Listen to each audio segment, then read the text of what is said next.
रही थी मैं तो, लेकिन बड़ा नए साल शुरू होते ही ऐसा दुखदाई दुखद समाचार मिला कि सच्ची में दिल दहल गया। और ख़ास तौर से तोशाम क्षेत्र के अंदर जब ये बात होती है तो बहुत ही ज़बरदस्त तकलीफ़ मेरे को हुई। मैं यहाँ पे नहीं थी, लेकिन डीसी से मैं बाहर थी, आप जानते हो इलेक्शन ड्यूटी पे गई हुई थी, लेकिन डीसी से और एसडीएम और इन सब से पूरा लगातार संपर्क में रहकर फटाफट मेरे को जो बताया गया, कार्रवाई जो शुरू नहीं हुई थी वो फटाफट करवाई गई। और मेरा जो है, सबसे पहले तो मैं संवेदना व्यक्त करूंगी अपने उन भाइयों को जिनकी जानें गई हैं। भगवान उनके परिवारों को शक्ति दे, और जो जिनका उपचार चल रहा है जल्दी से वो ठीक ठाक हो जाएं, और उचित मुआवजा जो है, मैंने कहा है 25-25 लाख रुपए जो हैं मृतकों को दिया जाए, ताकि जो गरीब है उसका जो है आने वाले, उसके परिवार तो सारा उजड़ गया, उसके आने वाले टाइम के अंदर के लिए उसको कुछ तो राहत उसको मिले। आज मैं डाडम पहाड़ गई थी और मैंने देखा किस तरह से सारी कार्रवाई जो वहाँ पे करी गई है। दोनों तरफ जो है, मैं तो आज हैरान हुई देखकर कि दोनों तरफ तो फॉरेस्ट के वो हैं, और बीच में से जो है ज़मीन में माइनिंग की है। तो मेरी डिमांड तो ये है सरकार से कि जिसकी भी गलती है, गलत तरीके से अवैध खनन करा हुआ है या कोई और गलत काम सही तरीके से नहीं करा हुआ, उनके खिलाफ कड़ी से कड़ी जो है कार्रवाई उनके खिलाफ करी जाए। आज एनजीटी ने भी इस मामले का संज्ञान ले लिया है, और जो है ट्राइब्यूनल जो है वो भी इसके ऊपर संज्ञान जो है सिटिंग हाई कोर्ट के सिटिंग जज से जो है उनका भी क्या कहते हैं इसके ऊपर वो लगा दिया गया है।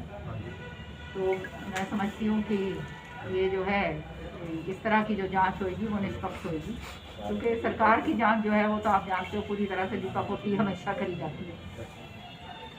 मेरे को क्रशर के मालिकों का भी आवेदन आया, और मजदूर वहाँ पे मेरे भाई जो हैं उनको भी मैं मिली। आप जानते हैं बेरोज़गारी का आलम है, 75% का वायदा जो है सरकार ने करा था रोज़गार देने का, वो वायदा तो पूरा हुआ नहीं। महंगाई इतनी हो गई कि रोटी रोज़ी जो है कमानी मुश्किल हो रही है, 2 टाइम की रोटी जो है वो मुश्किल होती है। और मजदूरी जो करता है आदमी, वो तो मजदूरी जो दिन की दिहाड़ी करेगा वो अपने घर में 2 टाइम की रोटी खाएगा, नहीं तो वो 2 टाइम की रोटी भी उसको नसीब नहीं होती। और तोशाम हल्के के जो अंदर 1 लाख ऐसे लोग हैं जिनका व्यवसाय जुड़ा हुआ है ये खनन क्षेत्र के साथ। तो मेरी यही डिमांड है कि पूरी तरह से मेरे मजदूर भाइयों का भी जो है उनकी भी बात रखी जाए, और साथ ही साथ जो अनियमितताएं हुई हैं, जो गलतियां करी हैं, जो भी हुआ है उनके खिलाफ कार्रवाई करी जाए, और मुआवजा दिया जाए मृतकों को, और जो वहाँ की जो पंचायत है उसका अगर पैसा वैसा कुछ बचा हुआ है जो भी है वो भी उसको पूरा मिले, और सरकार भी जो है वो जो है मुआवजा दे, क्योंकि ये सरकार का काम नहीं है।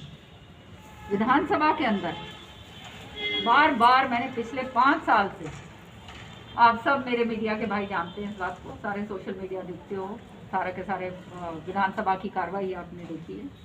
5 साल लगातार मैं अरावलीज के बारे में बोलती आ रही, लगातार। और सरकार ने जो एक एफिडेविट सुप्रीम कोर्ट में भर के दिया कि जिससे ये कहा है, पहले ही अपना ही एफिडेविट को बदल के दूसरा एफिडेविट कर दिया कि जो फॉरेस्ट एक्ट का जो है वो उसको जो सेक्शंस हैं फॉरेस्ट के 3, 4, 5, 6, 7 जो भी सेक्शंस हैं उनको डाइल्यूट करने की बात करने की कोशिश करी जा रही है। सुप्रीम कोर्ट में एक हलफनामा दायर करा। तो अरावलीज का देखते हुए कि ये वही अरावली क्षेत्र जो है, ये खाली हमारे को ये नहीं देखना चाहिए कि इससे क्या निकलेगा, ये हमारी लंग्स भी हैं। तो इनको अगर हम संरक्षित नहीं रखेंगे तो आने वाली पुश्तों की तो बात छोड़ दो, आप सामने ही देख रहे हो ये जो प्रकोप सारे के सारे आ रहे हैं पर्यावरण का या कुछ और, ये रोज़ कोरोना या कोविड और पता नहीं आगे आने वाले टाइम में क्या क्या नहीं होगा, ये सब इसी पर्यावरण खराब होने के कारण ये सारी चीज़ें। तो विधानसभा के अंदर मैंने सदन पटल के ऊपर अरावली क्षेत्र के संरक्षण के लिए मैंने सदन पटल के ऊपर ये चिट्ठी जो मुख्यमंत्री जी को मैंने लिखी थी, वो चिट्ठी जो है सदन पटल पे मैं रखी है। सदन पटल पे रखने का मकसद ये होता है कि सरकार को उसका जवाब देना पड़ेगा। नहीं तो आप चिट्ठियाँ लिखते जाओ, सरकार जवाब तो देती नहीं है। मैंने तो बहुत बारी चिट्ठियाँ लिखी, अब जब वो उनका जवाब नहीं आया तो और कोई मेरे पास विकल्प नहीं रहा, मैंने सदन पटल पे वो टेबल करी है चिट्ठियाँ। और विधानसभा के अंदर और आप लोगों के ज़रिए बहुत बारी ये आवाज़ मैंने उठाई कि इस तरह के हादसे जो हैं वो इमिनेंट हैं, उनका संज्ञान लिया जाना चाहिए। तो ये जो है, लेकिन सरकार के जो है आप जानते हो किसी तरह की वो कहते हैं ना, सुन के अनसुनी कर देते हैं, कोई कार्रवाई तो उसके ऊपर हुई, चाहे कॉलिंग अटेंशन मोशन है उसके ज़रिए, प्रश्नों के ज़रिए, ये सारी चीज़ें जो हैं मैंने विधानसभा में पिछले 5 साल से लगातार मैं उठाती आ रही हूँ, क्योंकि अरावली का संरक्षण के प्रति मेरा पूरे तरह से मैं समर्पित हूँ। तो मैं अंत में केवल एक ही बात कहना चाहूँगी कि सरकार की जो कार्रवाई है वो सरकार अपनी कार्रवाई सही ढंग से करे। अगर गलत तरीके से खनन करा है और जो कुछ करा है तो उनके खिलाफ कार्रवाई करी जाए। ऊपर से सैटेलाइट इमेजरी जो है, सैटेलाइट इमेजरी करवाई जाएगी, करवाएं फटाफट, क्योंकि सैटेलाइट इमेजरी से पता चल जाएगा असली है, दूध का दूध पानी का पानी जो है उससे ही पता चलेगा। तो वो इनको फटाफट करना चाहिए। और मैं समझती हूँ वो एनजीटी ने जो है ये इसका जो संज्ञान लिया है उससे पता चल जाएगा। लेकिन साथ ही साथ सरकार का दायित्व ये बनता है कि जो हमारे मेरे मजदूर भाई हैं जिनका व्यवसाय जो 1 लाख लोगों का 20,000 तो मजदूर सीधे ही हैं, उसके साथ साथ और लोगों का जैसे कोई चाय वाला है, कोई और है, क्रशर मालिक हैं, ये हैं वो हैं, उनका व्यवसाय इसके साथ जुड़ा हुआ है, उनका भी पूरी तरह से उनका ध्यान रखा जाए ताकि वो जो हैं भूखे ना मरे। इसलिए जो है मैं इसके ऊपर ये मैं बात आज करने आई हूँ। एक मुद्दा और है, विधानसभा में भी उठाया था मैंने कि फसलों का जो है अभी तक मुआवजे नहीं आए, और जो रबी का फसल 2020 की है उसका भी आज तक मुआवजा नहीं आया। मैंने इस पर प्रश्न भी डाला था और कॉलिंग अटेंशन भी मोशन लगाया था, लेकिन वो तो उठा के 13 कॉलिंग अटेंशन मोशन लगाए थे मैंने, उठा के जो है उनको रद्दी की टोकरी में फेंक दिया गया। खाली एक आपने देखा वो काम रोको प्रस्ताव जो मैं लेकर आई थी, जो ये नौकरियों के खिलाफ जो बड़ी बड़ी भरी अटैचियाँ भर के जो दी जा रही हैं और नौकरियां लग रहे हैं, वो काम रोको प्रस्ताव मैं लेकर आई थी, वो लगा और उसके ऊपर खूब विस्तार से हमने चर्चा करी और खूब उस पर वो करा।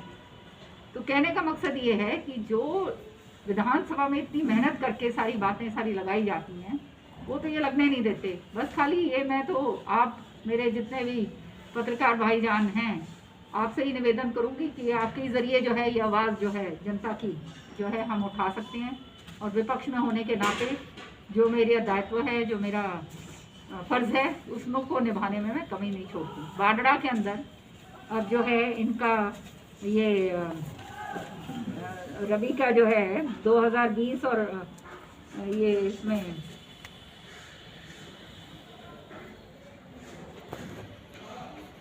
फसल का मुआवजा अभी तक नहीं आया है, इसको भी मैंने विधानसभा के अंदर उठाया था पूरी तरह से। ये जो है पूरा करीब 30 करोड़ रुपया जो है ये खरीफ और रबी फसल का मुआवजा जो बकाया है, और मेरी मांग है कि किसान हितैषी अपने आप को ढिंडोरा पीटते फिरते हैं।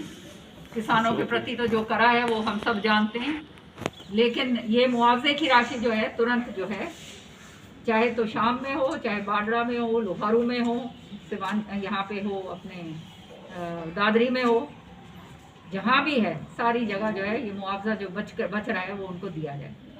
तो ये मेरी सरकार से मांग है कि तुरंत इसके ऊपर करा जाए, क्योंकि जो हालात हो रहे हैं। अंत में एक बात और कहूँगी, तीसरी लहर कोरोना की, ओमिक्रॉन जो इसका वेरिएंट है वो बहुत तेज़ी से फैल रहा है।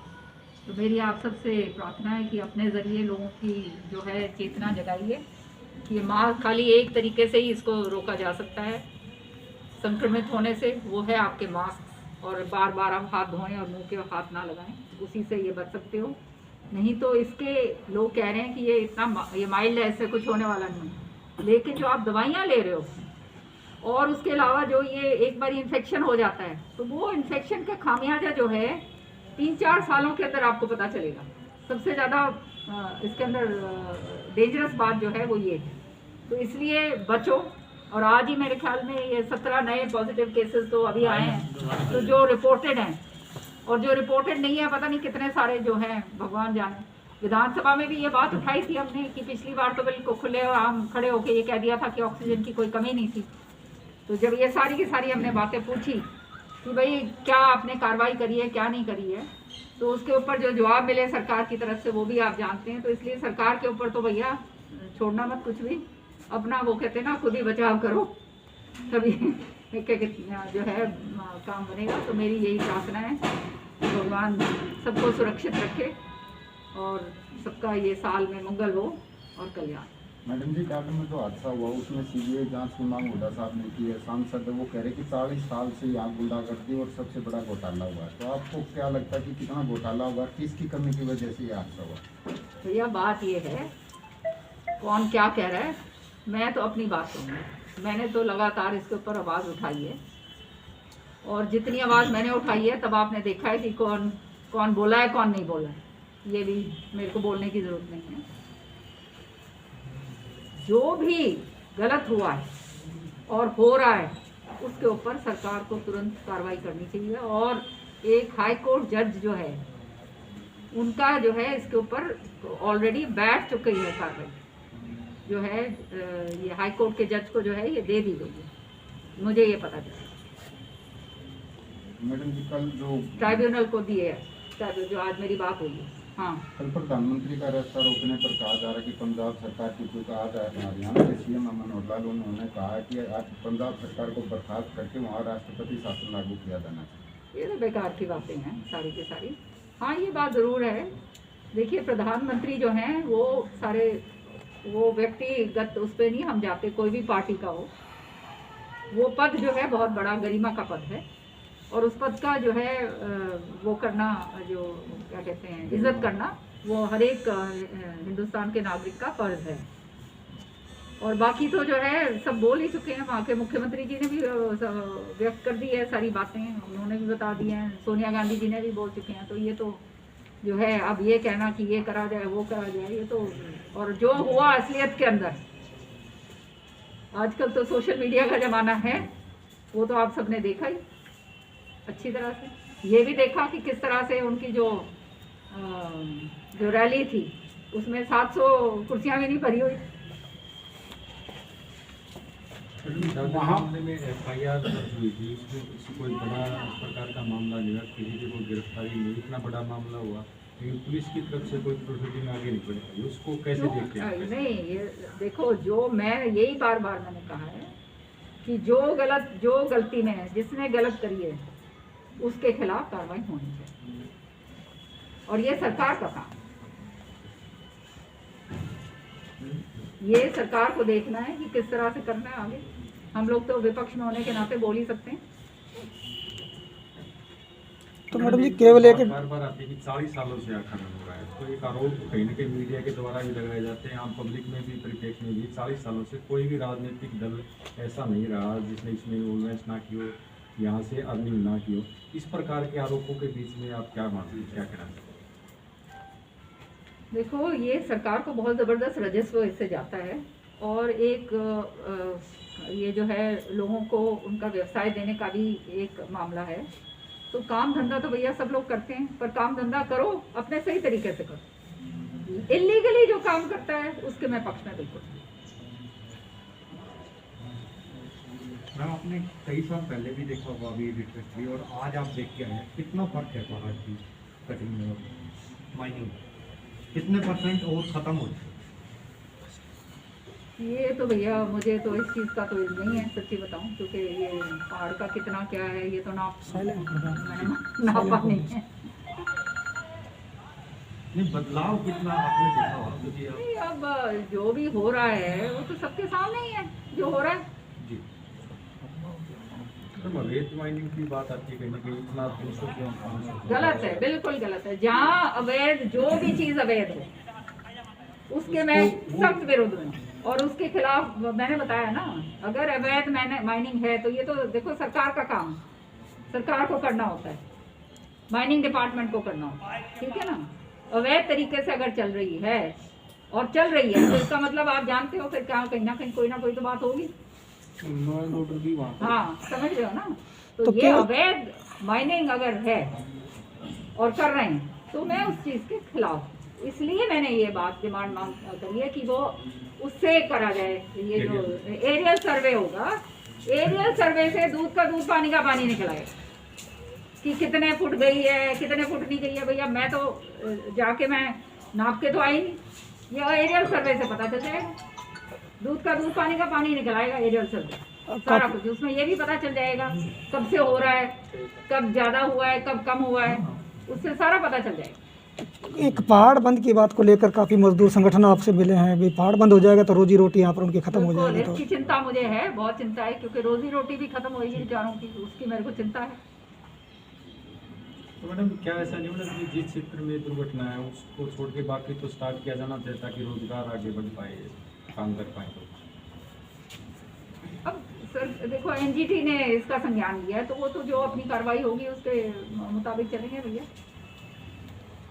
एनजीटी ने रोक नहीं लगाई है, अच्छा रोक नहीं लगाई है, रोक नहीं लगाई है तो फिर तो सरकार को अपना देख लेना चाहिए। क्योंकि अब देखो इसमें 2-4 चीजें और जुड़ी हुई हैं जो आपने बात कही है, मैं अच्छा याद दिलवा दिया माइनिंग में कि अगर ये यहाँ पे ये कितनी महंगी हो जाएगी रोड़ी, जो है पहले ही महंगाई इतनी है, अगर पूरी तरह से पाबंद लगा दिया गया तो रोड़ी महंगी हो जाएगी, और क्या कहते हैं घर बनाने का वैसे ही महंगाई इतना बुरे हाल हो रहे हैं। तो ये तो सरकार को जो है, जो सही मापदंड करके वो सरकार करे, सही तरीके से कोई भी काम करे, वो खराब नहीं है, लेकिन अगर सही तरीके से नहीं हो रहा तो हाँ उसके मैं खिलाफ। मैडम जी पूरे पर मैडम 1 महीने से आंगनवाड़ी कार्यकर्ता धरने पे बैठी है और वो परसों करनाल में भी तगड़ी रैली थी उनकी, तो उनकी मांगे मानी नहीं जा रही है, उनको एनजीओ में कन्वर्ट करने का सिस्टम करने जा रही है सरकार, उस बारे में आप क्या कहेंगे? ये सरकार का तो काम ही, पक्ष का बंदा भी नहीं गया है वहाँ धरने पर। नहीं ये गलत बात है आपकी कि नहीं गया है, आपको मालूम नहीं है शायद, आप बहन जी आपको मैंने देखना भी शुरू करा है इस साल, मतलब थोड़े ही दिनों पहले से, आपको मालूम नहीं है। जो इन्होंने एक बहुत बड़ा पड़ाव चंडीगढ़ में डाला था जी, और विधानसभा में उस दिन विधानसभा की कार्रवाई पूरी की पूरी हमने रुकवाई और मैं गई थी इनको एड्रेस करने।